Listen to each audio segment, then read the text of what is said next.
Gracias, presidente. Senadoras, senadores, para ningún mexicano o mexicana es desconocida la situación dramática que vivieron y viven los 45,000 trabajadores que fueron echados a la calle por Felipe Calderón Hinojosa el 11 de octubre de 2009. En ese entonces, los trabajadores agrupados en el sindicato más antiguo del país, el Mexicano de Electricistas, fueron culpados por Felipe Calderón de ser los responsables de la crisis financiera en la Compañía de Luz y Fuerza del Centro y lanzados al desempleo y a la terrible condición de no poder mantener a sus familias. El decreto de liquidación de esta empresa se hizo no solo atropelladamente, sino además incurriendo en una aberración jurídica, puesto que en 1993, cuando la Compañía de Luz y Fuerza del Centro adopta por decreto del Poder Ejecutivo el estatus de organismo público descentralizado, el Poder Ejecutivo, asume la condición de patrón sustituto y por lo mismo forma parte del contrato colectivo celebrado con el Sindicato Mexicano de Electricistas. Si bien ha sido reconocido por la Suprema Corte de Justicia que las relaciones laborales individuales quedaron extinguidas por causas de fuerza mayor, también lo es que ello no afectó la relación contractual colectiva que subsiste inclusive con la titularidad del contrato. A la fecha, más de 17,000 trabajadores no han sido liquidados y reclaman al patrón sustituto la reinstalación de su fuente de empleo. En esta circunstancia, muchos pasivos, y en particular el que se deriva del Fondo de Pensiones de los Trabajadores, integrado desde 1914 con aportaciones de los propios sindicalizados, se cuenta entre los clasificados preferentes ante la inminencia de una probable conclusión de la liquidación del organismo descentralizado a cargo del Sistema de Administración y Enajenación de Bienes. Resulta urgente, apremiante, en consecuencia, dado que la reforma energética presentada en la iniciativa plantea que se tendrán 12 meses para que el 100% de los bienes, recursos y todo el patrimonio de la CFE que cuenta con el patrimonio de Luz y Fuerza del Centro pasen a la CENACE, que reemplazará a la Comisión Federal de Electricidad.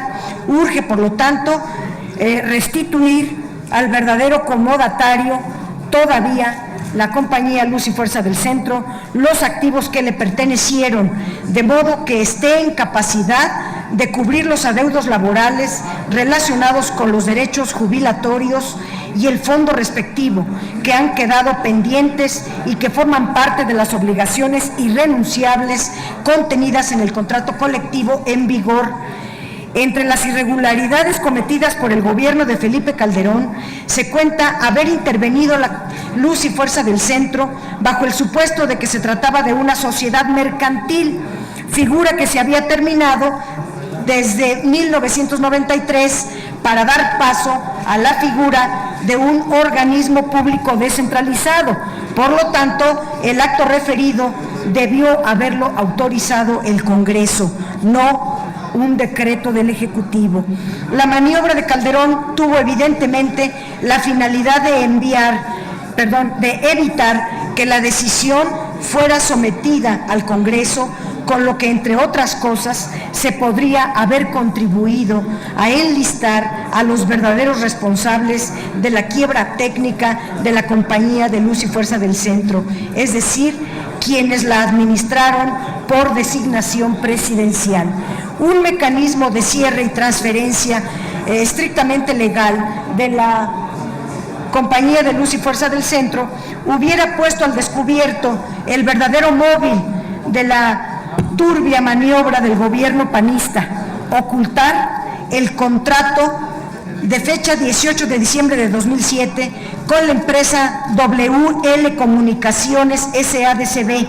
Hasta antes de esa fecha, la empresa mencionada tenía un contrato de arrendamiento de la infraestructura del espacio que ocupa uno de los hilos de guarda de las líneas de transmisión, torres, cuadros y postes, ductos subterráneos para la instalación de la fibra óptica.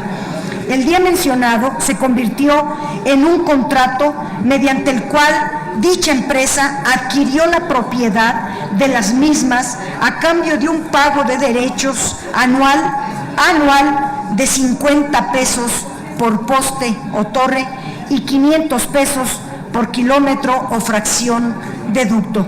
Evidentemente se trata de prestaciones irrisorias en términos de mercado, y dado el potencial tan valioso del servicio de comunicación moderna, ¿ustedes creen que estos 500 pesos por kilómetro cuadrado cuesta la fibra óptica?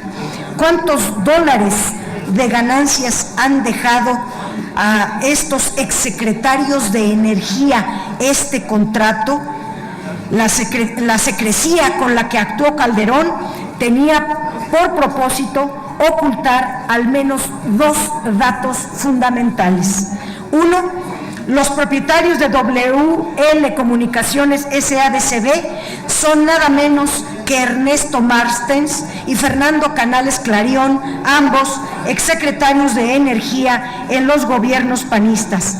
La empresa estuvo representada en la firma del contrato por el contador público Cristóbal Mario Canales Lebrija, hijo del exgobernador de Nuevo León.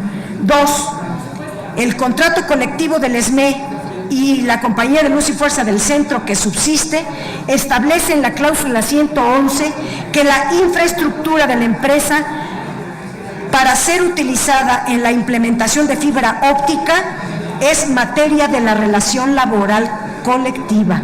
Dado que la infraestructura que perteneció a esta empresa puede ser utilizada para fibra óptica, los recursos serían más que suficientes para no defraudar a las y los trabajadores y sus familias y pagarles sus prestaciones del contrato colectivo. Entre las tareas del SAE en la administración de dichos activos debe contemplarse también la posibilidad de rescindir el contrato con WL Comunicaciones SADCB por su condición lesiva al interés público nacional y a los acreedores laborales de la institución. En este punto de acuerdo, estamos solicitando que comparezca de manera urgente ante la primera comisión de esta comisión permanente el ciudadano Héctor Orozco Fernández, titular del Sistema de Administración y Enajenación de Bienes Inmuebles, para que informe lo siguiente. A. ¿En qué términos se llevó a cabo el acto de liquidación y presunta extinción de la Compañía de Luz y Fuerza del Centro? B. ¿En qué condiciones se encuentra el proceso de liquidación ante la eventualidad de un cambio de naturaleza jurídica de la Comisión Federal de Electricidad? C. ¿Qué curso ha seguido la venta o afectación en comodato de los activos de la Compañía de Luz y Fuerza del Centro? ¿Cómo se piensa rescindir el contrato en comodato con la Comisión Federal de Electricidad? D. Se informe de los inventarios existentes y del rendimiento de cuentas de la administración asumida desde el 11 de octubre de 2009. E.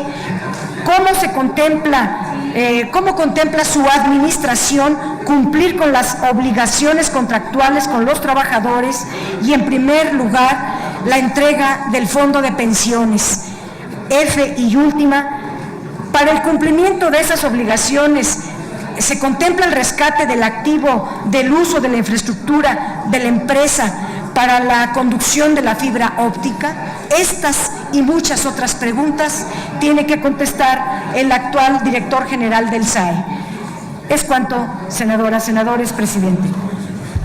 Túrnese a la tercera comisión.